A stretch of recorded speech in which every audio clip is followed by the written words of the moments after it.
was already here, had their own culture and civilization. There's overwhelming evidence that proves that African people regularly sailed across the Atlantic to the Americas, thousands of years before Columbus. Ancient civilizations from Egypt and West African countries traveled to the Americas, teaching the natives how to build a civilization. They brought with them the art of pyramid building, political systems, and religious practices, as well as mathematics, writing, and a sophisticated calendar. And if you don't believe me, well, maybe you'll believe a white man. Christopher Columbus himself wrote in his journal, "Black-skinned people had come from the southeast in boats, trading in gold-tipped spears." This was documented in 1920 by renowned American historian and linguist Leo Weiner of Harvard University in his book Africa and the Discovery of America. One of the first documented instances of Africans sailing and settling in the Americas were Black Egyptians led by King Ramses III during the 19th dynasty in 1292 BC. In 1311 AD, another major wave of African exploration to the New World was led by King Abu Bakari II, the ruler of the 14th century Mali Empire, which was large. If you don't want to be black, that's your right. I don't want to claim nobody who don't want to be claimed. All I'm saying, if you're going to mislead my people into re-identifying themselves as something other than their original birthright, can you please get some resources? Can you open up a dollar store? Can you open up a tire repair?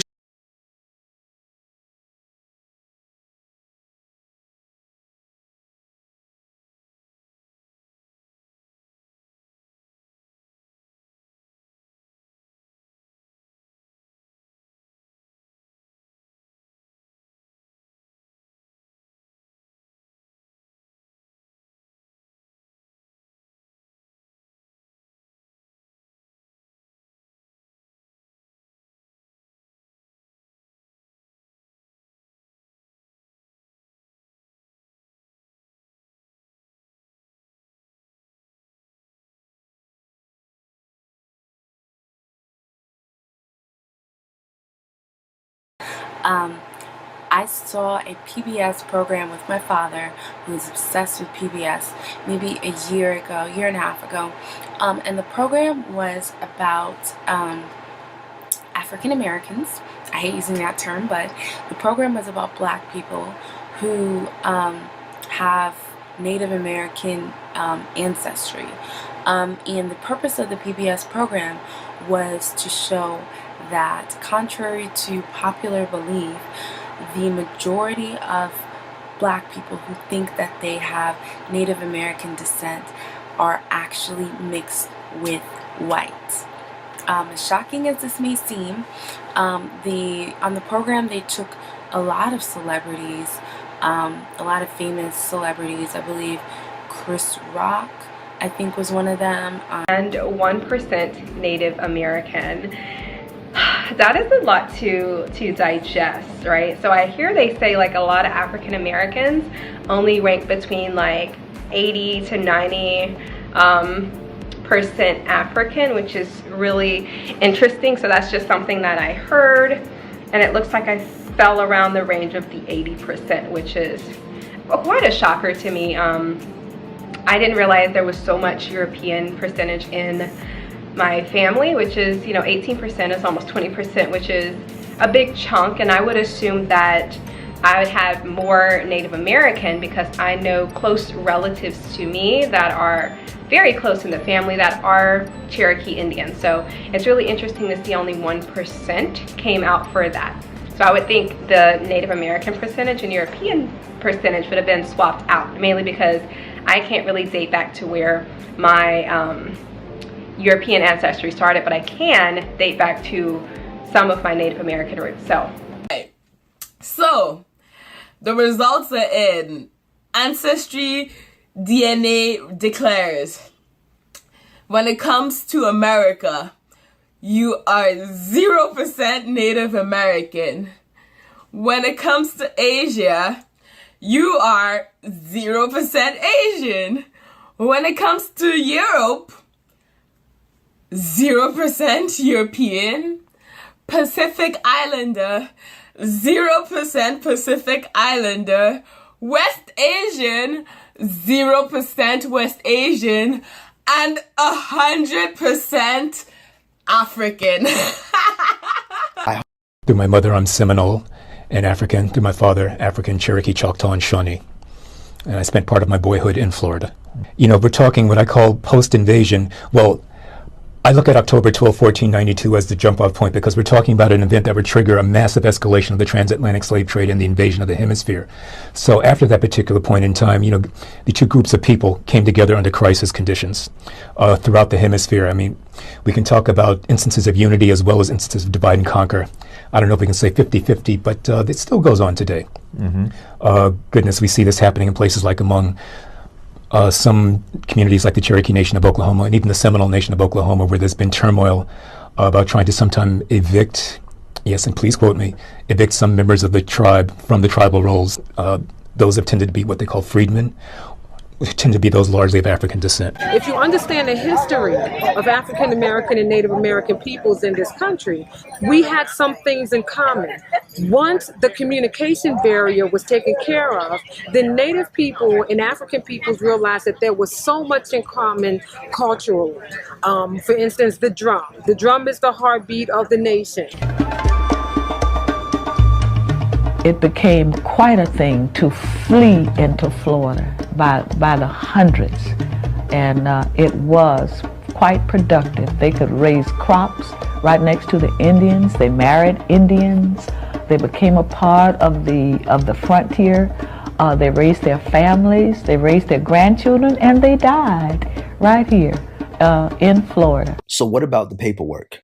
Researcher Angela Walton Raji explains that her family are African Native Americans. Her great-grandmother, Sally Walton, was born in Indian Territory in the Choctaw Nation.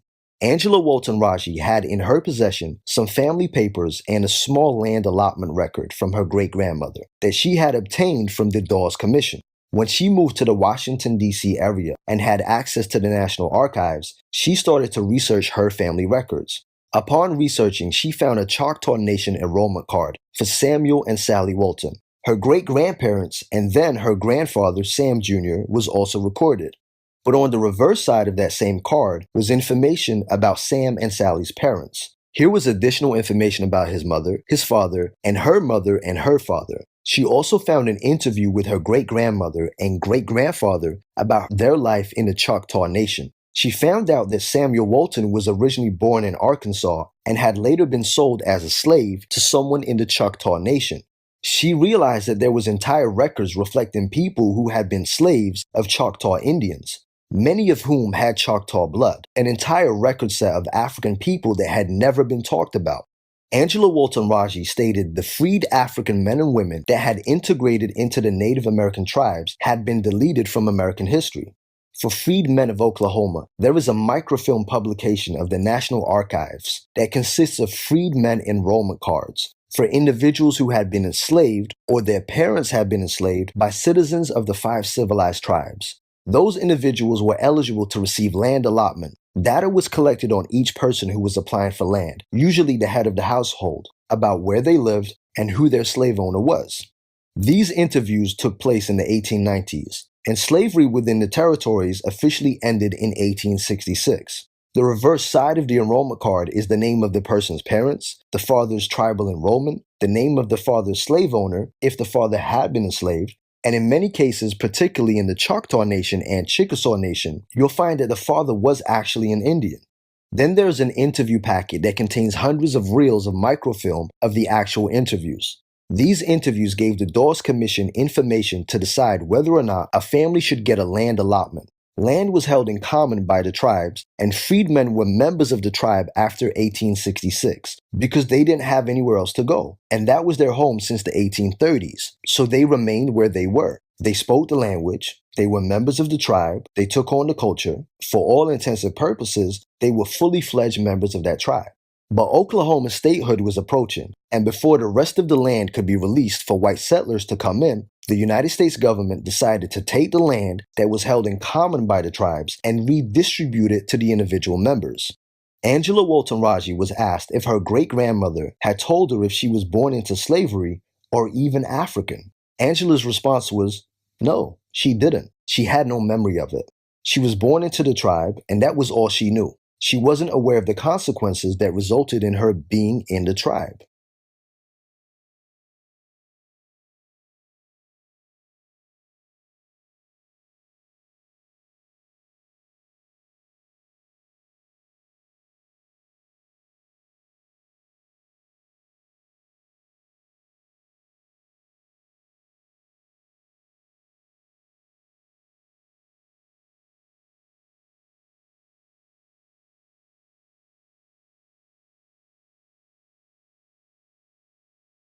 Genealogy and their family line back to Native American tribes, and they're making a lot of money from doing this. These people also have these people believing that they are not African. Remember, I said I'm not talking about a grandmother or father that looks like your run-of-the-mill Native American. Yes, there are some black people that have Native American blood. I'm talking about someone that looks undeniably black, but yet says they are aboriginal to this country and land, and their people were already here. So in order to address that, we have to go back in time a little. There are black people that have enrollment papers and documentation that states they are part of a Native American tribe.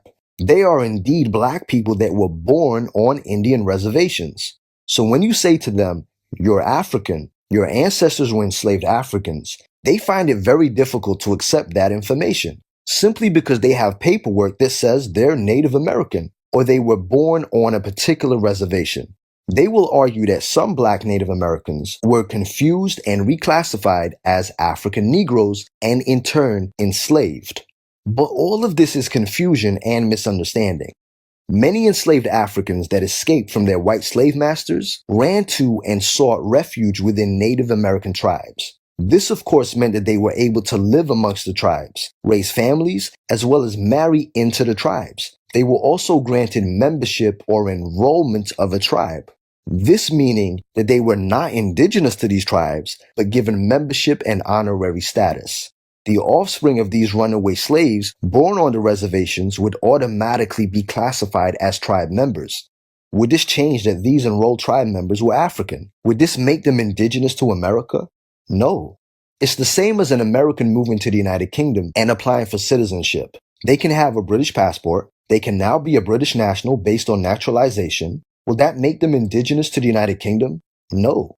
If they then have children and those children are born in the United Kingdom, those children will of course be British, but their ancestors will not be British. They are merely British-born Americans. And those children will have all the paperwork that says they are British and their parents are British. You see where I'm going with this? A lot of these people that make videos on this topic will cherry pick information to fit their narrative and say, you see, it proves what I'm saying right. So what I'm going to do is I'm going to clear this up. In the 1920s, Columbia University anthropologist Melville J. Herskovits, renowned for documentation of African survivals in American life, conducted interviews in New York, West Virginia, and Washington, D.C., which determined that a fourth to a third of African Americans had Indian ancestors. In 1622, the colony of Jamestown, Virginia, was attacked by Native Americans. However, all of the Africans were spared. In 1763, during Pontiac's Indian Uprising, a Detroit resident reported that Native Americans killed all the whites, but was sparing all the black people. Mohawks in New York welcomed runaway slaves and encouraged intermarriage. Native American adoption